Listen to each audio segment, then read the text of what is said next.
welcome to another episode of Primetime Live here on Jess FM and Jess TV. Tonight we're going to take an in-depth look at the tax incentive battle between, of course, British Columbia, Alberta, Ontario, and then reaching south of the border into the U.S. Yes, tax incentive battle has extended. You have tax incentives being brought forward by California in a very aggressive way to try and attract the film industry back south of the border. And then, of course, we can't leave out Georgia or New York. Yes, everybody's in on the game, trying to battle for the billions of dollars that are up for grabs in the film and television production industry. And, of course, that has a lot to do with streaming as well. So we'll look at that. We're also going to look at how that interesting world of film production happens. Yes, of course, the studios. The studios are a major part of making any type of film or television production, and those for streaming on Netflix and all of the other platforms. And with that in mind, the British Columbia film industry is seeing a boom in construction and new studio space being opened, including 50-foot high sound stages to invite, of course, the biggest productions in the film industry to come to Vancouver and film.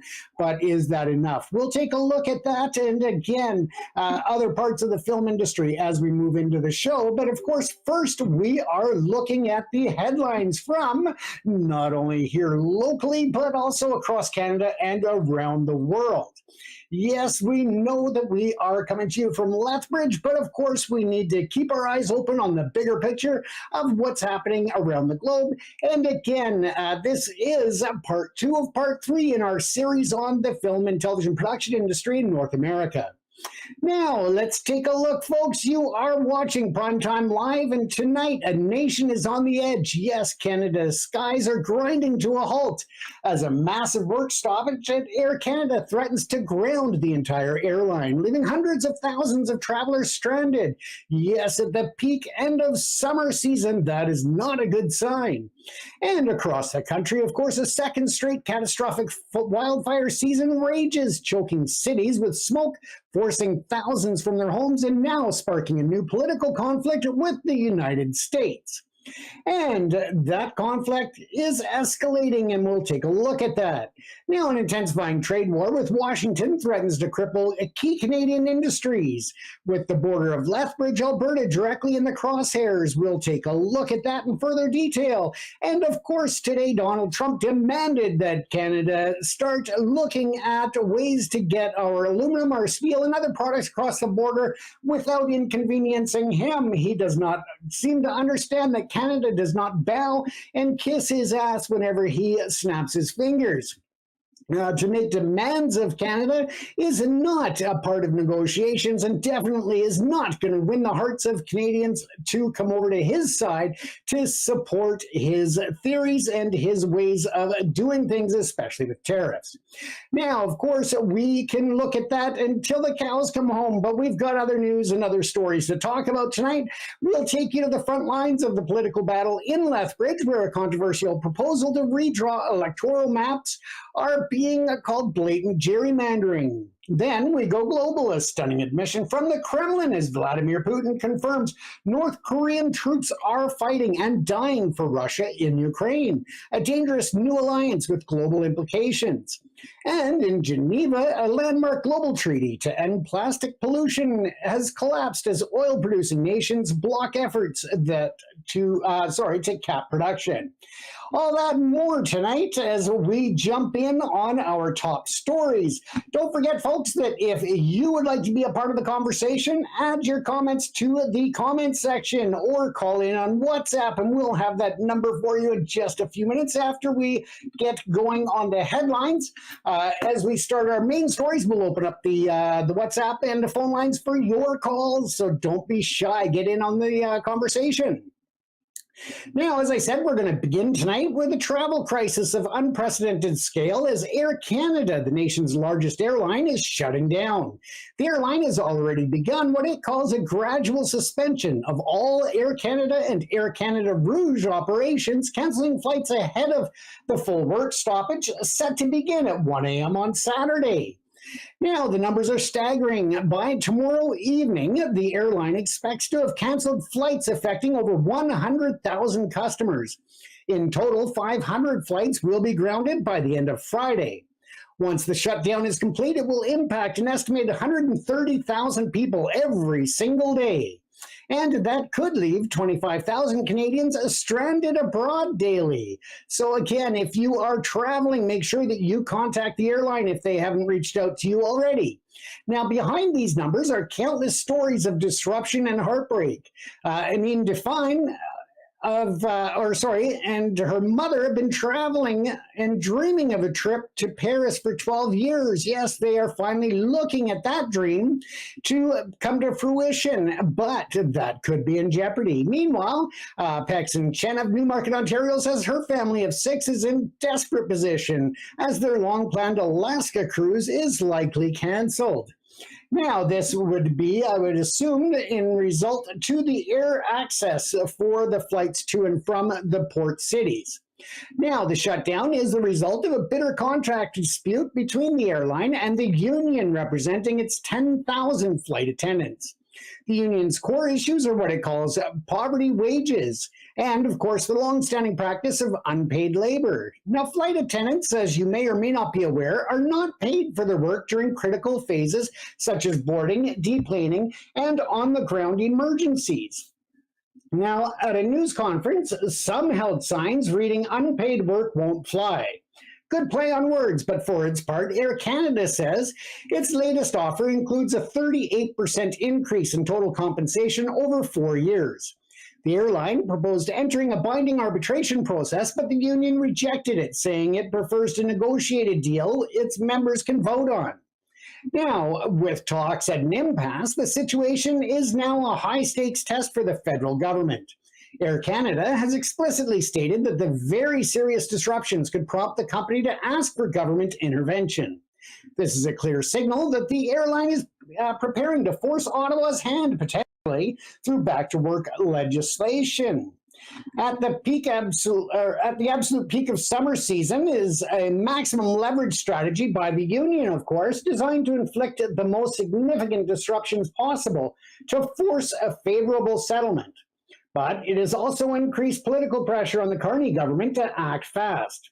Federal Jobs Minister Patty Hajdu has so far only asked both sides to continue negotiating, but as the chaos mounts, that position may become untenable. As for moving elsewhere across the nation, yes, it's a nation on fire. Canada is having another wildfire crisis.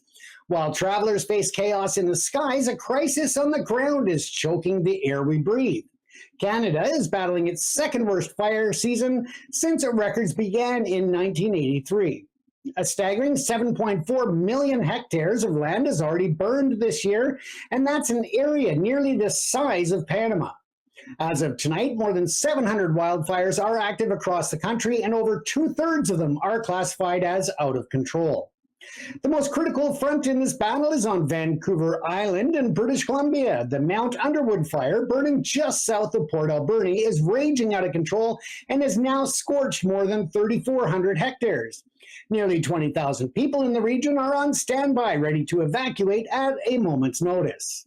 The fire has already cut both power and road access to the coastal community of Bamfield, isolating residents. And for anybody who's been up in that region to visit or travel, it is just beautiful. And it's a tragedy to see that area being impacted by the raging fires. Now, the impact of these fires extends far beyond the fire lines. Yes, a thick blanket of smoke has triggered air quality alerts for tens of millions of people in both Canada and the United States. It has also been detected drifting across the Atlantic Ocean and into Western Europe. So that gives you some scope as to how far that wildfire smoke can be carried through the air movements and the airstreams. Now, this cross-border smoke is fueling a diplomatic firestorm.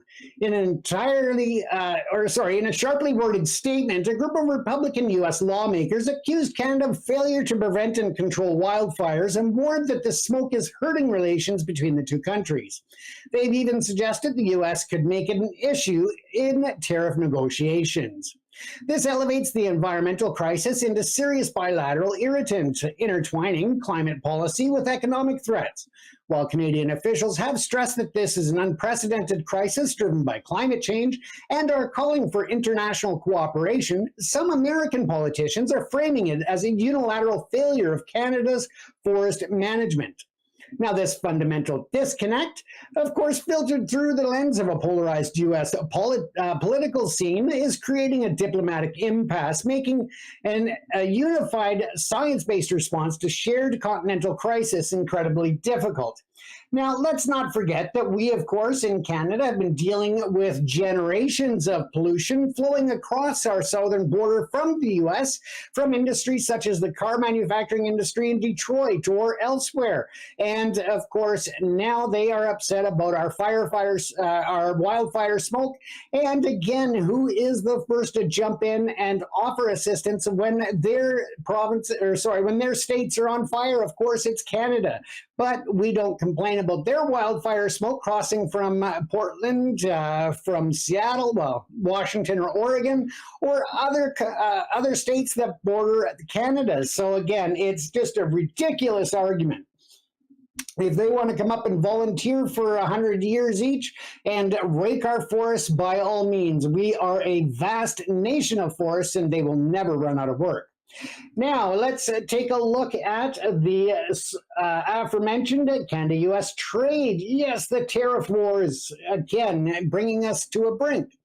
And that threat to link wildfires to trade comes amid an already escalating tariff war between Ottawa and Washington. Meanwhile, U.S. President Donald Trump has imposed a punishing 35% on Canadian goods that are not compliant with the CUSMA Act trade agreement. And again, that free trade agreement was one that Donald Trump had negotiated in his first term. He hates it, and at the time, it was quite a different story as he praised it for being the greatest agreement ever. So again, just showing how scattered he is. And the fact that he's supposed to be meeting Vladimir Putin in Alaska, but the other day kept referring to it as meeting him in Russia. He was convinced that Alaska was in Russia still. Now, the U.S. ambassador to Canada, of course, Pete Hoekstra, has publicly accused Canada of being the aggressor, stating that Canada pulled the rug out from the trade deal by imposing its own retaliatory tariffs on American products. Now, let's not forget here, of course, that we are talking about what is retaliatory tariffs. They even say it themselves. These are tariffs in response to the U.S. tariffs, plain and simple. We are not going to stand by and be bullied by an orange idiot that walks around thinking that he is the ruler of the world, plain and simple. We are a sovereign nation, and we will exercise our sovereign rights. With that said, of course, Mark Carney, meanwhile, is attempting to de-escalate, hinting that Canada might unilaterally remove some of those tariffs to improve negotiations and help Canadian businesses.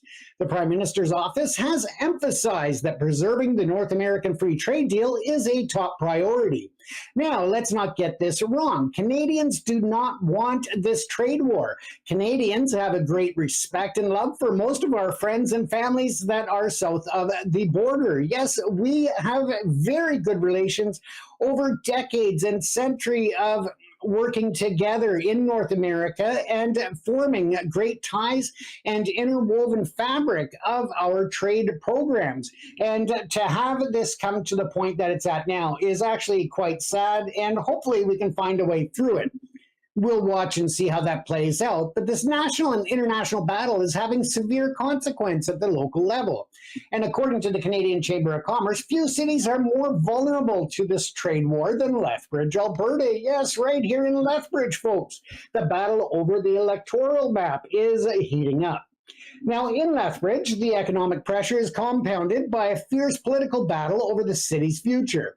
The controversial proposal submitted to the Alberta Electoral Boundaries Commission would fundamentally reshape how the city is represented in the provincial legislature. This plan would eliminate Lethbridge's two current urban-only ridings, and instead the city would be carved into 4 pieces, with each piece attached to a large outlying rural area to create 4 new rural-urban hybrid ridings. As you can tell, that of course would, if adopted, create 4 new constituencies. For example, Lethbridge Little Bow would combine downtown and parts of North Lethbridge with communities as far away as Vulcan and the Siskiyou, sorry if I pronounce that wrong, First Nations, and Lethbridge Livingston would emerge a section of West Lethbridge with the vast area stretching all the way to High River and the Crow's Nest Pass. The proposal's main proponent, Lethbridge East UCP MLA Nathan Newdorf, argues that would strengthen advocacy for both urban and rural residents by better reflecting the region's integrated agricultural economy.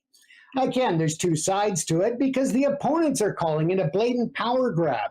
Lethbridge West NDP MLA Rob Myshero has labeled the proposition and the proposal as gerrymandering in its most blatant form. He argues the plan is designed to dilute the city's more progressive urban vote with the region's deeply conservative rural vote, making it nearly impossible for any party other than the UCP to win a seat in Lethbridge. This local fight is the case study for fundamental and ongoing debate in Canadian democracy, and that's the tension between representation by population, which would favor growing cities, and the principle of effective representation, which argues that vast, sparsely populated rural areas need a stronger voice to be heard. Critics of the proposal say it would effectively give rural votes more weight in determining the MLA for urban areas. Now, the University of Lethbridge political scientist Lars Hellstrom questions how any single MLA could effectively balance the competing needs and priorities of such a divided constituency. Now, the Commission has received nearly 200 submissions in the matter and is expected to release its initial report on October the 28th. Now, let's take a look at this safety on high level. Yes, the political division to public safety. Officials in Lethbridge are warning residents about growing dangers at one of the city's most iconic landmarks, and that is the High Level Bridge. Lethbridge Fire and Emergency Services says the river below the bridge contains numerous hidden hazards, including large submerged logs, garbage, and other debris. Despite the risks, people have been engaging in dangerous activity, affixing homemade ladders, rope swings, and even a diving board to the bridge's structure. So again, don't do that. There's shit in the water that you are going to hit. Yeah, just not a very wise idea. Now, in a joint training exercise with the CPKC Rail, which owns the bridge, fire crews worked this week to remove those hazards. But it doesn't mean that you're good to go and jump off the bridge. Fire Chief Greg Adair is reminding the public that the area is not a playground and that the bridge itself is private property. Anyone climbing on the structure is trespassing and could face charges just for simply being on the bridge. Officials are urging residents to use designated safe areas of the river valley, to always wear a life jacket, and to refrain from consuming alcohol on the water. Besides, if you spill it, it's just going to get diluted. Now, let's take a quick, brief poke at a few of the local headlines before we jump into the international news. Yes, a look at some other headlines from across Lethbridge tonight. Police are asking for the public's help in identifying a suspect in a bike theft. The man was caught on video surveillance on August the 9th using bolt cutters to steal a bicycle from outside the downtown public library. Anyone with information is asked to contact the Lethbridge Police Service. Yes, big crime wave happening in Lethbridge. A bike was stolen.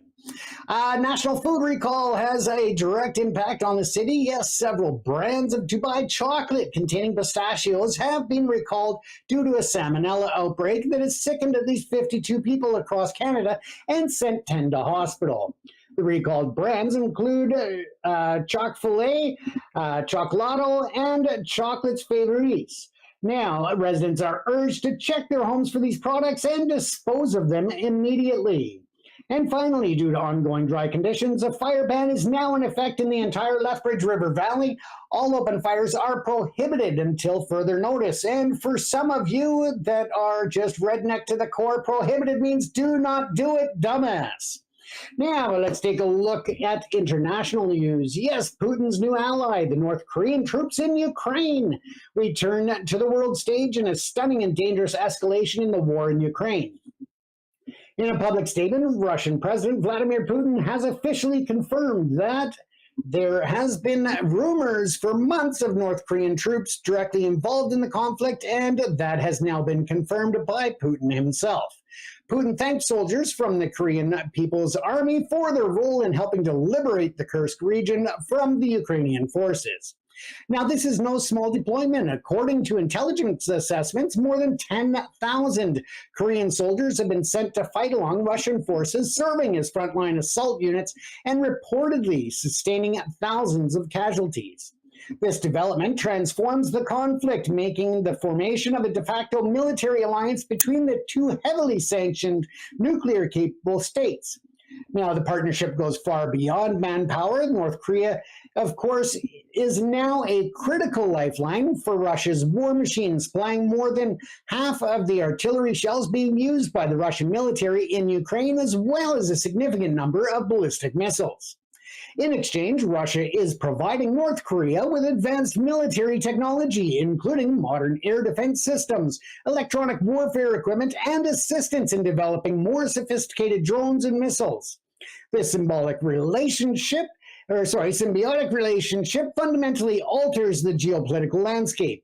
It not only prolongs the war in Ukraine, but it also destabilizes the Korean Peninsula by arming Pyongyang with a more advanced weaponry, creating a two-front security crisis for the United States and its allies, both in Europe and Asia. Now, let's move on to a treaty on the rocks. Yes, we're talking about that global plastics pact that's near collapse, from deepening military conflict to a failing diplomatic effort. In Geneva, a landmark global treaty to curb plastic pollution is on the verge of collapse. After years of negotiation involving 184 nations, the final round of talks has deadlocked over one central, intractable issue: whether to include legally binding limits on the production of new plastic. Now, a new draft on the treaty released by the committee chair was met with widespread outrage from a coalition of more than 100 countries. The draft completely omits any mention of production caps or controls on the thousands of toxic chemicals used in the manufacturing of plastics. Instead, it focuses on weaker, voluntary measures centered on waste management and recycling. The European Union, Canada, and dozens of developing nations have called the draft unacceptable and a mockery. But on the other side, a powerful bloc of oil and gas producing nations, including Saudi Arabia, Russia, and Kuwait, have opposed any production limits from the start. They argue that even this weak draft crosses their red lines. The impasse reveals a deeper truth about the negotiations, with plastics being a key product derived from fossil fuels. This is not just a fight over plastic bags and bottles. It's a proxy war over the future of fossil fuel industry as a whole. Now, a binding cap on plastic production would represent a direct blow to their business model, and of course their intractable position appears to have successfully scuttled what was once hailed as the most significant environmentally aggressive agreement since the Paris Climate Accord. So again, we'll have to keep an eye on that. Moving along quickly, because we are running behind time here with all of these stories. So finally tonight, a rare piece of good news on the international front.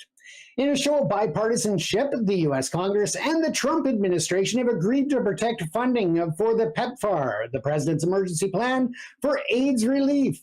Yes, a proposed cut to the program's funding has been dropped, securing the future of one of the most successful global health initiatives in history.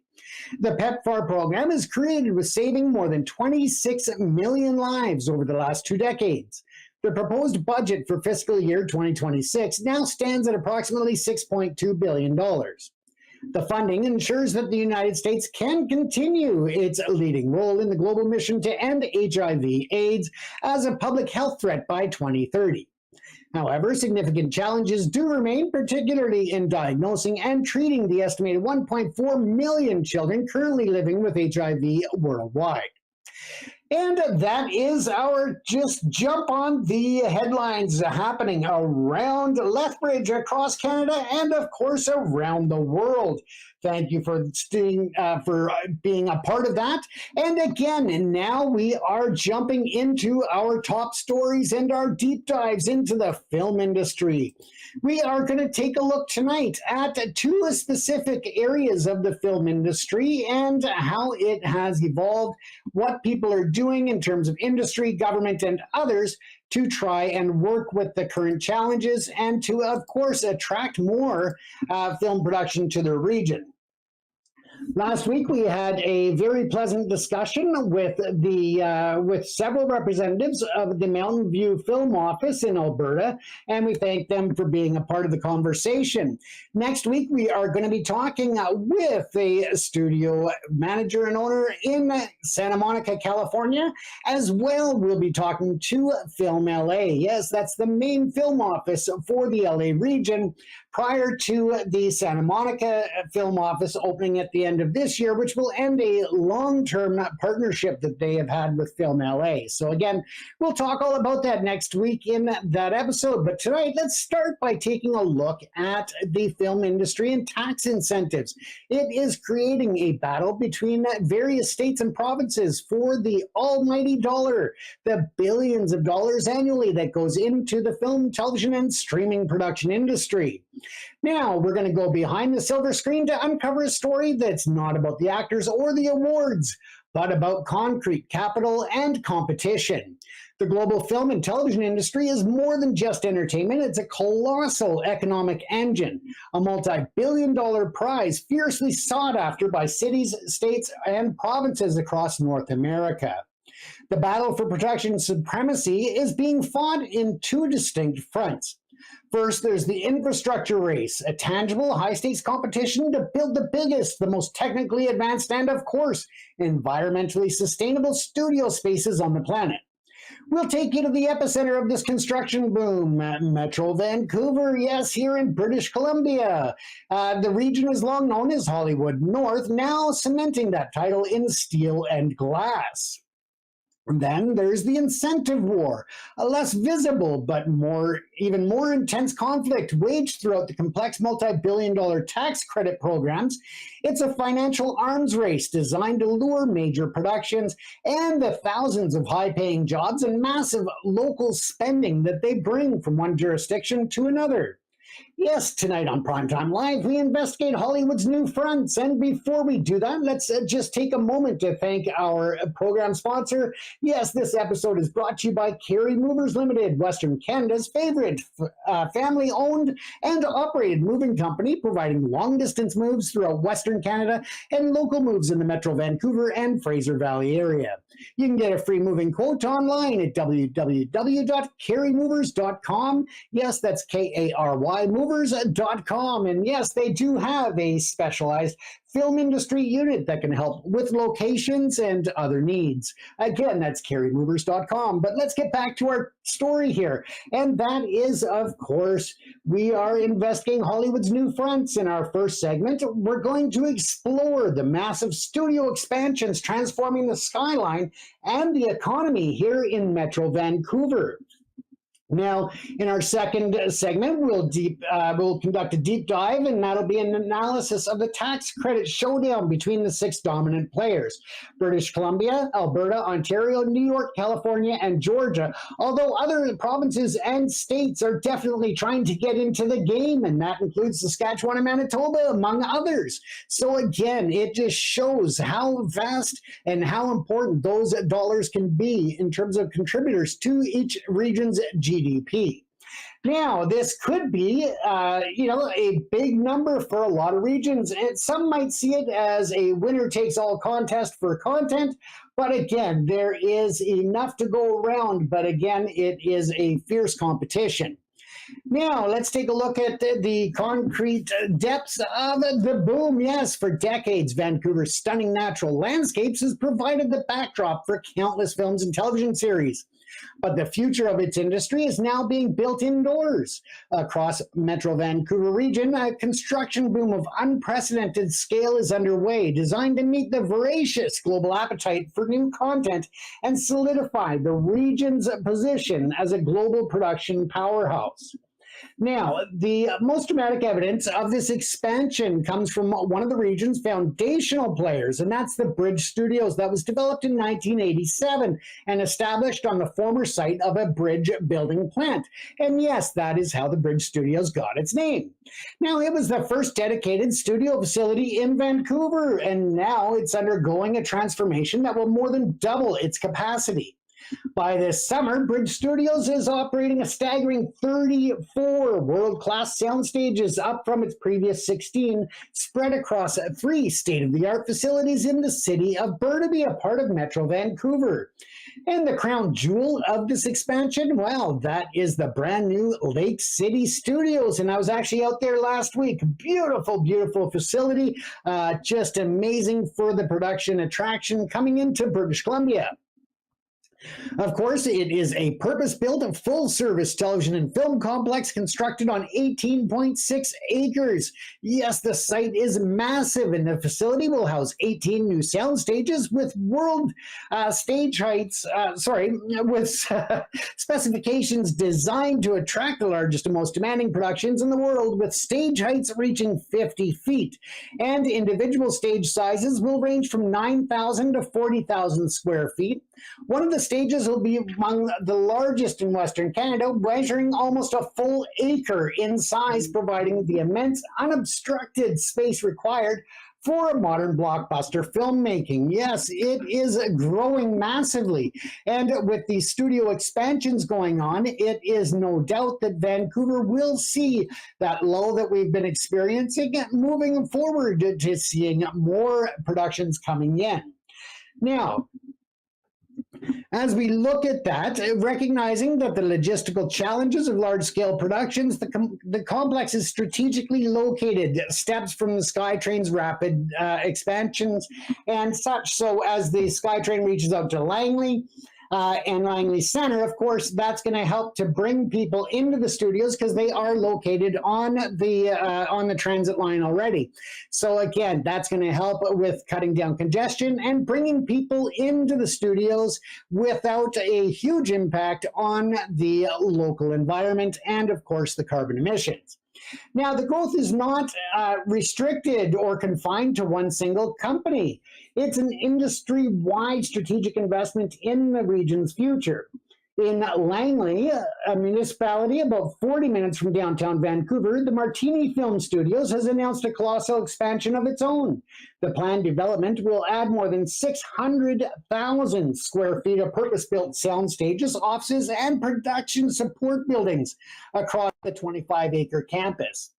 Now, this single project has the potential to increase the Metro Vancouver area's total film-ready soundstage capacity by an estimated 15%.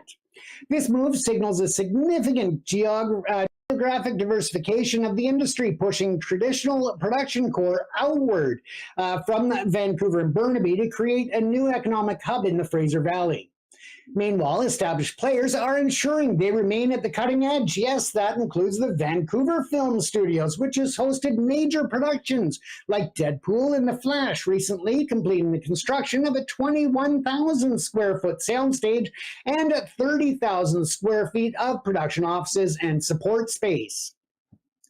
This continuous modernization and investment caught the eye of global industry leader Hackman Capital Partners, which has now acquired the Vancouver Film Studios, integrating the Vancouver facility into its international network of premier studio properties. Now, to put this expansion into perspective, in 2022, Creative BC, the provincial agency supporting the creative industries, had already mapped over 2.8 million square feet of stage space across more than 100 stages in the province of British Columbia. Now, the current wave of construction represents a quantum leap in capacity, a strategic move to dominate the North American market. This is not a haphazard collection of new buildings, but a calculated realignment of the region's entire production ecosystem. The creation of consolidated super hubs like the Bridge Studios 3-campus network in Burnaby allows for unprecedented flexibility, enabling multiple massive productions to operate simultaneously while sharing the resources. At the same time, the push into new areas like Langley alleviates pressure on the saturated urban core and distributes the industry's economic footprint more broadly. And this dual strategy of consolidation and diversification is positioning Metro Vancouver to be more efficient, scalable, and resilient for decades to come. Now, we have looked at the parts of the industry that are important in terms of the expansion, the facilities and such, but it's also a very hyper-competitive global film market that's attracting the world's biggest production companies that require more than just space. The new generation of Vancouver studios is being engineered with a powerful competitive advantage, and that is sustainability, a very big topic in industry these days. Now, this is not merely an environmental consideration, it's actually a part of the core business strategy aimed directly at the world's largest and most image-conscious content creators. And when we look at the Bridge Studios as an example, yet once again, they've made a bold and defining commitment for its new facilities. They will be 100% fossil fuel free with the massive Lake City complex powered entirely by British Columbia's renewable hydroelectricity. This move directly addresses a significant environmental challenge for the industry. A report from Metro Vancouver highlighted that film production in the region is among the most fossil fuel intensive in the world, largely due to a heavy reliance on large, inefficient diesel generators to power sets and even at some of the purpose-built studios. Now, when you turn to the other part of the city, of course, you've got the Vancouver Film Studios tackling the same issue, but they are going about it in a different technological approach, and that is the newly constructed Stage E and F offices were built to the rigorous LEED Gold standard for environmental design and feature a significant solar energy component. This makes it, as the studio's president noted, the only soundstage in Canada to be powered in part by solar energy, reducing the energy demands and feeding clean power back into the local grid. Now, this pivot to green infrastructure is calculated and sophisticated, and it's a business decision that's not made lightly. The primary clients for these massive new studios are publicly traded multinational corporations like Disney, Netflix, Warner Brothers, and Apple, and all of whom have highly public and heavily scrutinized environmental social governance programs. So again, a very big issue to be tackled, and one that BC is stepping up to the plate to ensure that they are looking at. Now, as we continue on, of course, we know that the emissions are a direct part of the footprint that are being left on the local community and the world as a whole.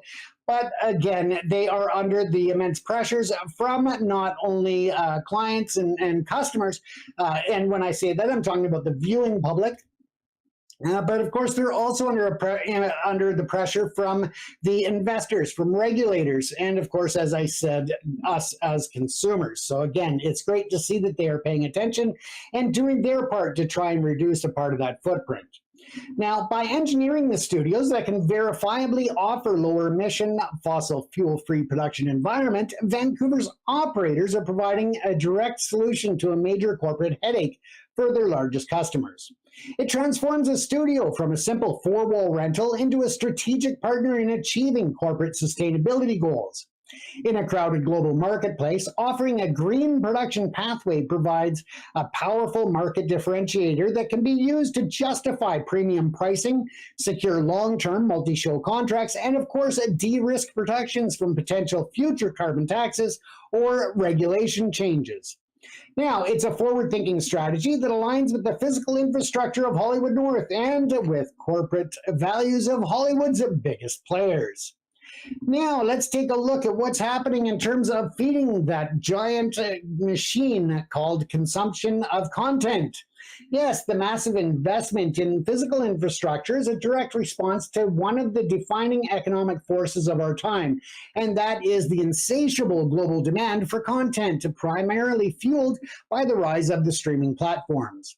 The new stages and studios being built across Metro Vancouver and other regions are, of course, the factors of the 21st century digital economy designed to feed a machine that never stops. The economic scale of this demand is staggering, and let's take a look at that for a moment. Yes, Netflix, a major client in the region, provides a clear example of the impact.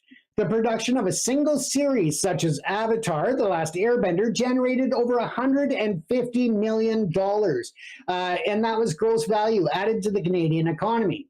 A smaller but globally popular show like Virgin River, filmed in Metro Vancouver in the Howe Sound, contributed about $44.4 million to the British Columbia economy in its fifth season alone. And again, that creates over 390 jobs, supporting over 500 local businesses. The ripple effect of the industry is immense, and that benefits everything from catering and construction to transportation and hospitality, among just a few. Now, the industry's activity is constant. On any given day, productions are active across the region, such as the Netflix series The Audacity, which took over the Anvil Centre in New Westminster for filming earlier this month, and after a turbulent period marked by the pandemic and the 2023 labor strikes, the industry is now poised for what people are hoping is a blockbuster comeback. Projections suggest that film television production could contribute over $4 billion to our economy by the end of 2025. And that figure would even surpass the record-breaking pre-pandemic years in 2022, for example. The industry already supported over 500 productions that contributed more than $3.6 billion to the local economy, and again, straining the existing infrastructure to its limits. Now, this context reveals the dual strategic imperative behind the studio's expansion, and that is seen as once a crucial defensive maneuver and a bold offensive play, and it's coming to fruition. Yes, definitively, the new capacity is essential to prevent a crisis of availability. Without more high-quality stage space, Vancouver would risk losing loyal long-term clients to competitors like Atlanta, Toronto, or even London because of price, and other areas such as lack of room. And yes, price is not the number one issue. It was the lack of space available. Now, losing even a single major series can mean the evaporation of tens or even hundreds of millions of dollars to a local economy. So it just shows how urgent and how important it is to have these studio expansions and to see them successfully expanding, not just for the sake of expanding, but because of a need. Now, offensively, the sheer scale and advanced specifications of new facilities, particularly the massive 50-foot-high stages at Lake City, allow Vancouver to aggressively compete for the largest and most lucrative mega productions that it may have previously been unable to accommodate. And we've heard that throughout the industry for years, that they really needed those higher ceilings in these sound stages to accommodate certain productions. So it's great and exciting as not only the host of this show, but also as an actor here in Vancouver to be a part of this. And yes, I say Vancouver because I am in the studio in Vancouver reporting and recording the show here or streaming live for Jess TV and Jess FM in Lethbridge. So I am in Lethbridge at times, but most of the time is spent on the West Coast in the film industry here. Now, these are the tentpole films and flagship streaming services and series with budgets in the hundreds of millions of dollars that are essential when it comes to these new spaces. Now, when you listen to people in the industry, such as Ron Hyniak, the general manager of the Bridge Studios, he stated that the goal is to make Vancouver region an undisputed leader for filming outside of Hollywood. This is a clear declaration of intent to not just service the content boom, but to dominating it by building the infrastructure necessary to handle any production, no matter how ambitious. Yes, that is a major thing. And of course, we know that the state of California has been really active in trying to re-entice people to come back to Hollywood. While Vancouver studios may be exploding at the seams, the Hollywood studios have been seeing a very, very different story where you can almost hear crickets chirping in the distance. But that is about to change with a approximately $900 million incentive program being unveiled through the state of California and with assistance from the United States federal departments. They are looking to bring back the silver era and the golden era of the film industry in Los Angeles. Next week, we will be talking to representatives from Film LA as well as a ranch studio in Santa Monica. You're not going to want to miss that next week. Very exciting stuff. But let's take a look now at the financial end of it and how these major players in terms of the provincial and state levels are trying to bring that production to the local communities. Now, we're going to kind of go through this fairly quickly for the simple fact that we are on a time crunch. Yes, we are running out of time, but that's okay because we'll have lots more in the coming weeks on different topics, but next week in specific to this one.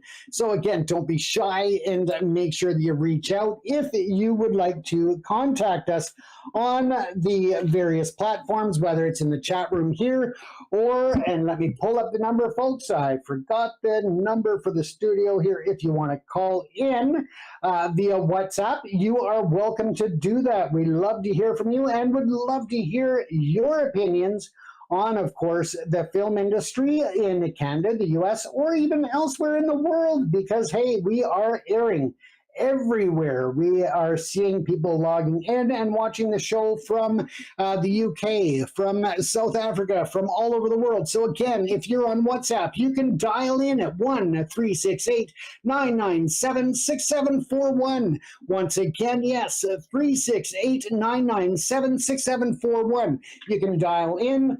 And the secondary line, if you want to just phone in, you can dial 778-980-4635 as well to be a part of the conversation. But as we move on here, let's get back to the show. Now, as I said, we've seen just the massive physical expansion of the film and television infrastructure in Metro Vancouver, and that's a tangible bet on the future of content creation, whether that is the big blockbuster Hollywood theatrical releases or the small screen on Netflix. And when I say that, I mean the small screen, because how many of us watch these shows on our phones these days? And that has brought in another part of the market, and they're called verticals. Yes, that is when you are on your phone and instead of watching in a landscape mode, you're watching vertically or in a portrait size. And yes, there are different productions that are going that route as well. So it expands even more of the content that's going to be needed and more of the content that's going to be produced. Now, the other fierce battle, as I said, is not with the cranes and the concrete, but instead with legislation and tax codes. This story of the incentive wars is a high-stakes financial conflict where billions of dollars in economic activity hang in the balance. And again, that's not just in production, that's a lot of the spin-off as well. Now, to understand the modern film economy, one must first understand a term that has shaped it for decades, and that is runaway productions. Now, that term describes film and television projects that are developed and financed in one location, traditionally Hollywood, but are produced in another jurisdiction, specifically to take advantage of government-funded financial incentives and lower operating costs, such as here in Canada. Now, the phenomenon began in earnest in the 1990s when jurisdictions like here in Canada pioneered the use of tax policy as a tool for the industrial strategy, and that was by offering generous tax credits on labor and production spending. Canada successfully lured significant volume of work away from the traditional homes in California and New York. This sparked a continental and new global arms race, so to speak, as U.S. states and countries around the world took notice and were forced to create their own competing incentive programs to either stop the bleeding or to poach productions for themselves. Yes, I said it. We've poached productions, but we're proud of the industry that is in Canada. Now, the result is a landscape that we see today, a fiercely competitive global marketplace where governments are not passive observers, but active, aggressive players in the business of entertainment. They are constantly adjusting their tax credit rates, program caps, and eligibility rules in a strategic chess match to gain a competitive edge. And again, the front lines of this incentive war run through a handful of dominant North American production hubs. To understand the current state of play, we're going to compare programs of the 6 key jurisdictions, and that is British Columbia, California, Georgia, New York, Ontario, and Alberta. Yes, we've lumped Alberta into the major player scheme because they are rapidly growing, but they have an excellent film production industry in the province. Now, we begin with the challengers, 2 jurisdictions making aggressive moves in 2025 to reclaim market share. Yeah, as I said, after years of watching productions leave for more lucrative locations, California has launched a landmark overhaul of its program. Dubbed Program 4.0, it more than doubles the annual funding cap from $330 million to a massive $750 million, and boasts the base tax credit, boosts the tax credit to 35%. Most critically, the program makes the tax credit refundable for all qualifying projects. Now, this is a game-changing move, directly countering a key advantage long held by its competitors and signaling a determined effort to end the runaway production trend that started this war. At the same time, yes, British Columbia is offering a counter-offensive, and it is not to go unnoticed. Yes, effective January the 1st of 2025, the province has increased its primary incentive for international projects, the Production Services Tax Credit, or PSTC, from 28% to a highly competitive 36%. Now, this move was explicitly designed to sharpen the government, what they refer to as its competitive advantage. To specifically target the largest and most valuable projects, BC has also introduced a 2% bonus for productions with local spending that exceeds $200 million, and that is a direct lure for Hollywood blockbusters. And again, with that new studio space available, a very, very enticing one at that. Now, these challengers are taking aim at the established incumbents, 2 jurisdictions whose incentive models have been widely successful. Yes, Georgia has become a production juggernaut built on a simple but powerful model, and that is a base 20% transferable tax credit that climbs to 30% when production includes the state's promotional Made in Georgia logo in its credits. The critical feature that provides unparalleled certainty to producers is that the program is completely uncapped, meaning there's no limit to the amount of credits that the state can award in a given year. Now, let's take a look at New York State. Yes, they compete with brute financial force, offering a 30% refundable credit backed by a massive $700 million annual fund. Now, the state has signed its long-term commitment by recently increasing the program's cap, extending its operation through 2036, and expanding eligibility to include certain above-the-line wages, making the package even more attractive.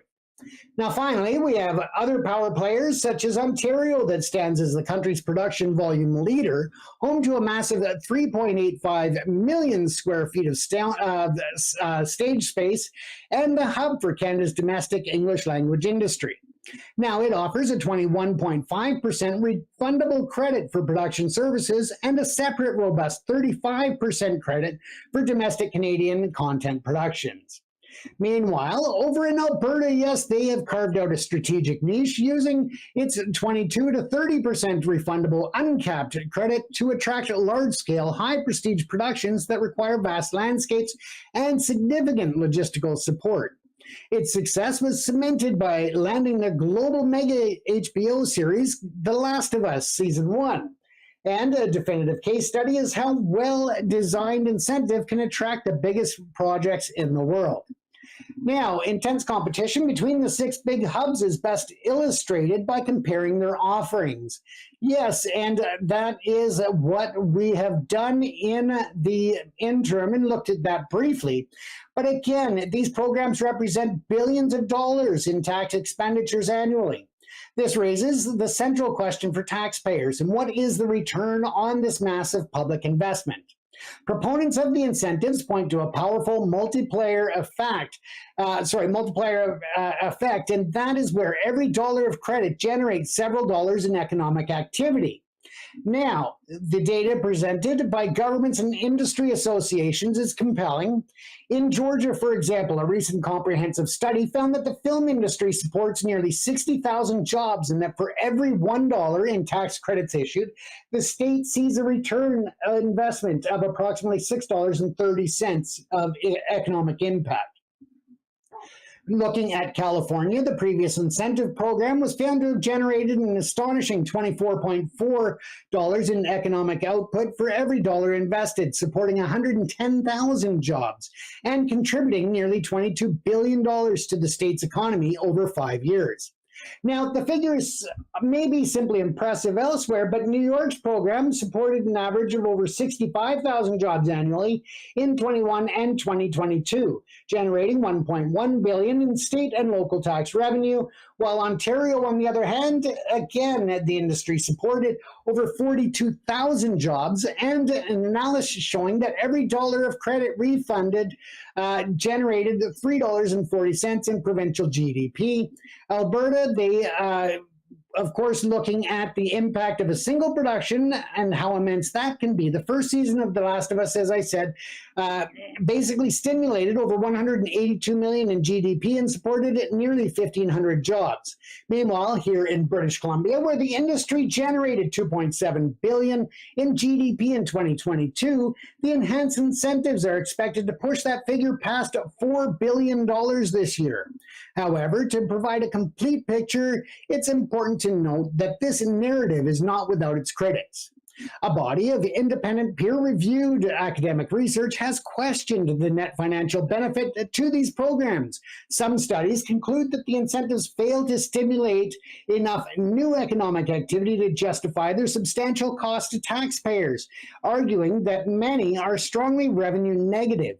And that report showing a high return of investment are often funded by the industry itself. Now, again, it's, looking at both sides, looking at the numbers, and there are different arguments on both sides. But again, the specific ones that are looking at a net negative impact are not factoring in all of the spending that's going out from the industry to other industries and community businesses. So again, you've got to look at the big picture. Now, as we wrap up for tonight, folks, we've seen the two parallel fronts in the continental battle for the production billions in financial incentives and financial benefits. Now, of course, the first is the physical front. Of the construction boom of super studios epitomizes the massive new facilities rising in Vancouver, engineered to be bigger, smarter, and greener than ever before. Now, the second, of course, is the financial front, a relentless arms race of tax incentives with legislatures from California to Georgia constantly rewriting their laws to gain a competitive edge. The core takeaway in this, though, is that the 21st century content economy, attracting and retaining this multi-billion-dollar industry, requires a mastery of both of these. World-class infrastructure without a competitive financial incentive will see stages sit empty, and while a generous tax credit without crews, talent, and facilities to support a major production is equally ineffective. Success demands a two-pronged strategy of massive investment in both physical capital and financial policy. The skylines changing like cities are changing cities like Vancouver, and the laws are changing in state and provincial capitals across North America are the two sides of the same coin. They are a direct reflection of the immense economic power and influence of the global entertainment industry. The show we may see on our screens, but the real high-stakes drama is happening behind the scenes in corporate boardrooms and government chambers, reshaping our economies in the process. Once again, folks, you have been watching another episode of Primetime Live here on your favorite station in Lethbridge, Alberta, and that is Jess FM and Jess TV. Once again, thank you to our program sponsor for this episode, Carey Movers. They are, of course, Western Canada's favorite family-owned and operated moving company, serving Western Canada in long-distance relocations for over 20 years. Once again, you can find them at www.karymovers.com. Yes, that's karymovers.com for all of your moving needs, long distance across the western provinces, and of course locally in Metro Vancouver and the Fraser Valley. Next week, we will have special guests on from Film LA and of course from the Ranch Studios in Santa Monica. Yes, we are going to be full of exciting information, fun topics, and some amazing views of the studio space that's available over 100 acres in the Santa Monica Mountains. Just amazing. If you've never been up in that region, let me tell you, it is pristine, it is beautiful, it's got different landscapes. So we are very excited to be looking at that next week. We will also be looking at any comments that you share down below in the comment section. Don't be shy, folks. This is a show where we want you to be a part of it. So once again, thank you for watching Primetime Live here on Jess FM and Jess TV. Stay safe, and we'll see you next Thursday, 8 o'clock Mountain Standard Time.